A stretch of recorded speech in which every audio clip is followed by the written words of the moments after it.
नेपाळ बस दुर्घटनेनंतर केंद्रीय राज्यमंत्री रक्षा खडसे या काठमांडूला पोहोचल्यात। आई बाबा होण्याचे स्वप्न अजून पूर्ण झाले नाहीत का? आई बाबा होण्याचे तुमचे स्वप्न पूर्ण करा अपोलो फर्टिलिटीद्वारे। मोफत सल्ल्यांसाठी कॉल करा 9953959370। नेपाळ बस दुर्घटनेनंतर रक्षा खडसेंनी अधिकाऱ्यांकडून तिथल्या परिस्थितीचा आढावा घेतलाय। रक्षा खडसे या काठमांडूला पोहोचून अधिकाऱ्यांकडून त्यांनी आढावा जाणून घेतलाय। भारतीय राजदूत नवीन श्रीवास्तव आणि नेपाळच्या परराष्ट्र व्यवहार मंत्रालयाचे सहसचिव श्री बिघ्रू ढुंगाना यांच्यासोबत चर्चा केली आहे।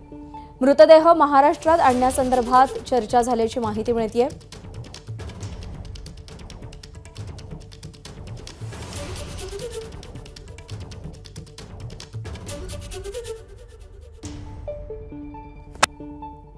लवकरच हे सगळे मृतदेह विमानानं महाराष्ट्रात आणले जातील अशी ही माहिती मिळतेय।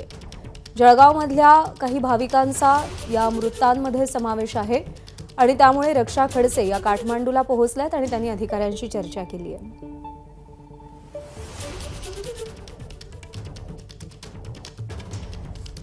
आणि याच संदर्भात मुख्यमंत्री एकनाथ शिंदेंनी केंद्रीय मंत्र्यांसोबत चर्चा केली आहे। त्यांची प्रतिक्रिया आली आहे, पाहूया। मी स्वतः काल पासून आपले संरक्षण मंत्रालय त्याचबरोबर गृह मंत्रालय गृहमंत्री महोदयांनी देखील एक नोडल ऑफिसर लोकसभेचे स्पीकर ओम बिर्लाजी यांच्याही कानावर घातलं।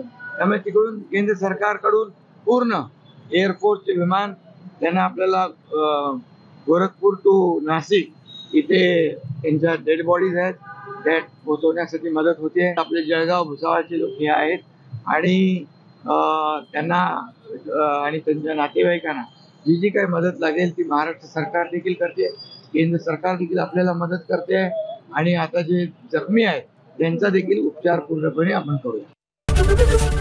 एबीपी माझा, उघडा डोळे बघा नीट।